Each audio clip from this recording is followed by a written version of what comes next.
Here we are at the entrance to Hillhouse Wood.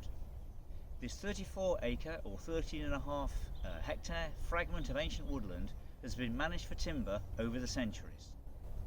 One of its hallmarks is the variety of habitats within a relatively small area. The dominant canopy is comprised mainly of oak and ash trees, with a scattering of other species such as sweet chestnut and alder. Along with the hazel, there are plenty of understory trees such as elder, hawthorn, holly and spindle. There are also 2 ponds, 2 streams and several open glades. In spring there's a good selection of flowers with many bluebells and an energetic population of singing birds. Frogs, newts and grass snakes live and hunt in the ponds, while the summer brings a variety of butterflies and other insects. In the autumn there can be plenty of fungi to be found, while throughout autumn and winter there are roving flocks of small birds feeding on seeds, berries and hidden insects. By the start of the year, hazel catkins are opening.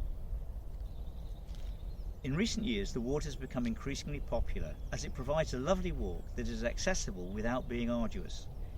Inevitably this brings with it some pressures. Bluebells are very susceptible to being killed by being crushed, so please don't walk on them, pose for a photograph or have a picnic in the middle of them. They'll die, I'm afraid. Similarly, the nightingales and blackcaps that breed in the wood build their nests low down, close to the ground. Unfortunately, this makes them vulnerable to disturbance from dogs rushing through the undergrowth, as dogs love to do. So it would really help these birds to survive if both visitors and dogs keep to the paths. I'm often asked about how the Friends of Hillhouse Wood came into being and when the wood became available for everyone to walk around. Well, it all started in 1993 when the then privately owned wood was put up for sale. This was at a time when such pieces of woodland were being snapped up for possible commercial activities such as paintballing or motorcycle scrambling. As the parish council believed that such uses needed to be prevented, but felt that it was not the right body to take on the purchase and management of such a major asset, John Lander, a prominent resident, contacted the Woodland Trust to see if they were interested in acquiring the wood. The Trust responded very positively by putting in a bid for the wood and launching a local appeal for funds, as well as putting £5,000 toward the asking price of £34,000. Letters were distributed to all West Burgolt residents inviting pledges of donations together with appeals through local papers, and 6 weeks later, on Christmas Eve 1993, the final donation of £1,000 was sent to the Trust to make up the total required.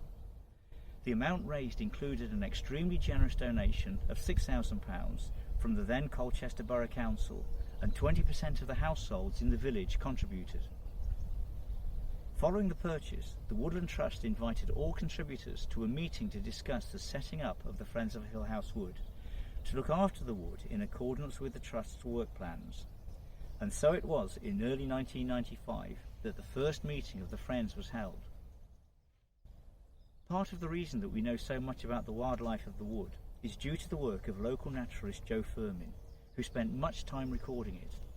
In his memory, a walk in and around the wood has been created. You can find a link to it on our website. The next location of the guide is by the bench overlooking the pond on the right hand side of the path. Here.